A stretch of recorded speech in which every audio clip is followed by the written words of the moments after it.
President Trump's order to pull U.S. troops from Syria is now being carried out with the withdrawal of the first ground equipment. Our chief international correspondent Clarissa Ward is on the ground for us in northern Syria right now. Clarissa, how soon could we start seeing U.S. troops leaving as well?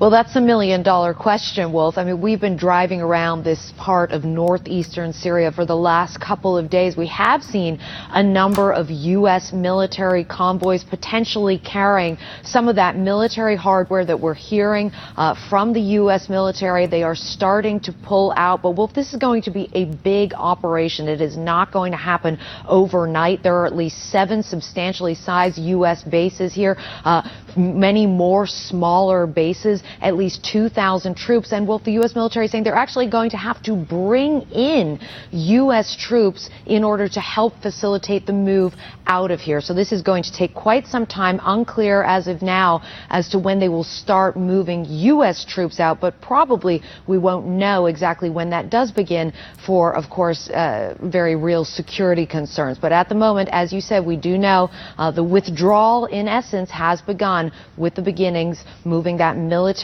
equipment, that military hardware out of the country, Wolf. Clarissa, as you know, Syrian Kurds, who have been close allies of the U.S., they will be the first to feel the impact of the U.S. troop withdrawal. What are you hearing the latest on that front? It's a very sensitive issue. Well, if you talk to Kurdish officials here, they're trying to put a brave face on it. They're trying to say that they're optimistic. They're trying to say that they believe negotiations with U.S. officials will bear out into some kind of agreement, some kind of a guarantee of their security from their neighbor in Turkey, who view Turkish forces as Kurdish forces rather as essentially an existential terrorist threat. But if you talk to the people on the ground here, Wolf, that's where you get the real story. Almost every family in some of these towns has lost someone in the fight against ISIS. These have been some of the most steadfast U.S. allies on the ground, and now there's a real anger, there's a real sense of abandonment, a sense that the U.S. has essentially taken what they need from them and is now leaving them to an unknown enemy.